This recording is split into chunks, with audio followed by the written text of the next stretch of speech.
Hello, ഇന്ന് ഞങ്ങൾ ആദിത്യപുരം സൂര്യദേവ ക്ഷേത്രത്തിലാണ് കേട്ടോ വന്നിരിക്കുന്നത്. അപ്പോൾ ഇത് ശരിക്കും പറഞ്ഞിട്ടുണ്ടെങ്കിൽ കടുത്തുരുത്തിയിൽ നിന്ന് ഏകദേശം അടുത്ത് തന്നെയാണ് ഈ ക്ഷേത്രം സ്ഥിതി ചെയ്യുന്നത്. നമ്മുടെ കേരളത്തിലെ പ്രധാനപ്പെട്ട സൂര്യക്ഷേത്രങ്ങളിലൊന്നാണ് കേട്ടോ ഈ ആദിത്യപുരം ക്ഷേത്രം.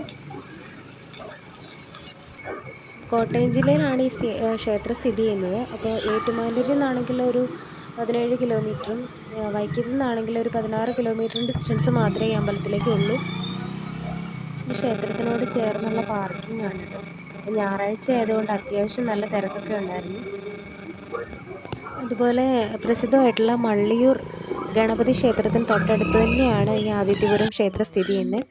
പിന്നെ ഞങ്ങൾ ഇറങ്ങി ചെന്നപ്പോഴേക്കും നട അടച്ചിട്ടിരിക്കുകയായിരുന്നു. അപ്പോൾ നമ്മൾ അതിൻ്റെ ഫ്രണ്ടിലേക്ക് ഒരു ചെറിയ കൽപ്പടവുണ്ട് അമ്പലത്തിൻ്റെ ഫ്രണ്ടിൽ നിന്ന് താഴേക്ക്. അപ്പോൾ അത് ഇറങ്ങി ചെന്ന് കഴിയുമ്പം കാണുന്ന ഒരു വ്യൂ ആണിത് കേട്ടോ.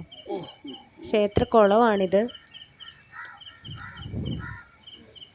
ഒരുപാട് പഴക്കമുള്ളതാണെന്നാണ് നമുക്ക് തോന്നുന്നത്. പക്ഷെ ശരിക്കും ഒരു ഗ്രാമാന്തരീക്ഷമാണ് ഇവിടെ നമുക്ക് കാണാൻ പറ്റുന്നത്.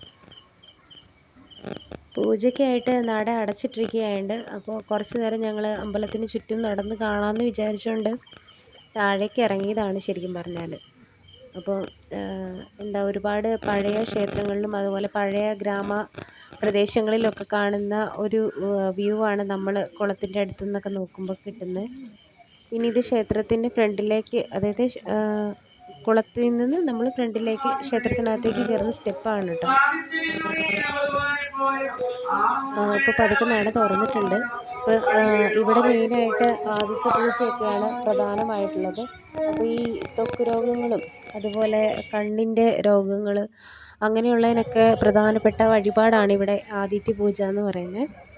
പിന്നെ ഈ ഉദയാസ്തമയ പൂജയും അതുപോലെ ഭഗവതി പൂജ അങ്ങനെയൊക്കെയുള്ളതാണ് ഇവിടുത്തെ പ്രധാനപ്പെട്ട വഴിപാടെന്ന് പറയുന്നത്.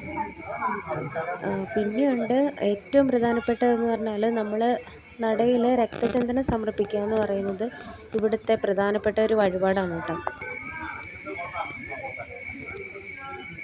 പിന്നെ സൂര്യദേവനെ കൂടാതെ തന്നെ ഉപദേവതകളാണ് യക്ഷി, അതുപോലെ ദേവി, ശാസ്താവ് തുടങ്ങിയവയൊക്കെ കേട്ടോ.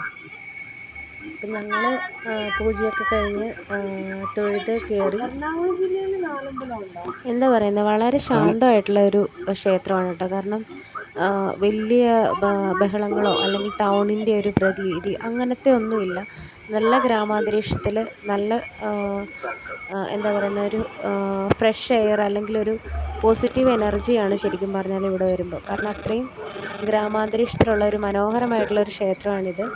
കൂടുതലും ഇവിടെ എത്തുന്നവരൊക്കെ മള്ളിയൂരും അതുപോലെ അല്ലെങ്കിൽ മള്ളിയൂർ എത്തുന്നവരൊക്കെ ഇവിടെ സന്ദർശിച്ചിട്ടാണ് മടങ്ങുന്നത്.